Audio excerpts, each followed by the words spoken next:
I was recently at the airport with my family, waiting to board. And so I took my 2-year-old daughter, let her stretch her legs by walking down the aisle with millions of other travelers. She attempted to smile and wave at every single one. And most, of course, waved back or said, "Oh, how cute." But I began to notice something, and I took an informal survey. Anyone under 30 years old, Generation Z, if for a moment they lifted their face from their phone and acknowledged her, in every case, they frowned. And I thought, what's wrong with you people? And so, is this the worst generation ever, Generation Z, the 20-somethings? I can't say that for sure, but they definitely suck. I mean, compared to the greatest generation, according to Tom Brokaw, of course, the book was about my parents' generation, the World War II generation. 20-year-olds then were willing to strap on parachutes, dive behind enemy lines from a plane, knowing they're probably going to die, but willing to sacrifice their life for the great USA.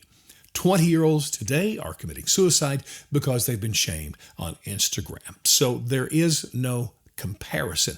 And Generation Z, of course, man, they have been raised with social media. How awful is that going to make your attitude?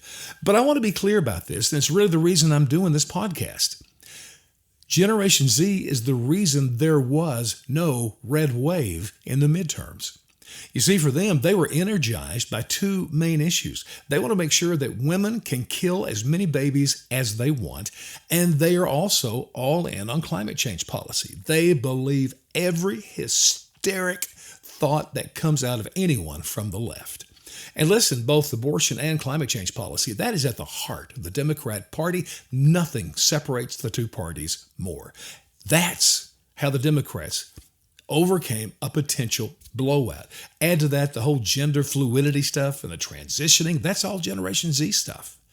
I want to remind you, though, in the past, we see where this age group has, not been at their best. 70% of the supporters of Vladimir Lenin and the Bolshevik Revolution were under 30 years old. They were all in on communism, which led to the deaths of tens of millions of people. They were also part of Nazism. A little more propaganda there because Hitler, of course, took the Boy Scouts and other youth organizations and turned them into the Nazi youth and, indoctrinated them. But they were all in for Nazism. And they're going to believe crazy things today. So what's the solution? Well, it's not education. I mean, the public school system is a socialist institution. And if you look at colleges and universities, man, they promote socialist systems. Being a Christian, I would hope the church would have some impact. And actually, I was shocked to see an official survey that said 40% of Generation Z folks actually attend church regularly. But it's not working.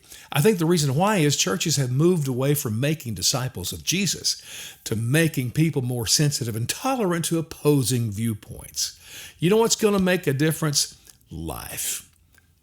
You'll see people change from socialism when they begin to start businesses, or if they start a traditional family. All of a sudden, socialism does not work.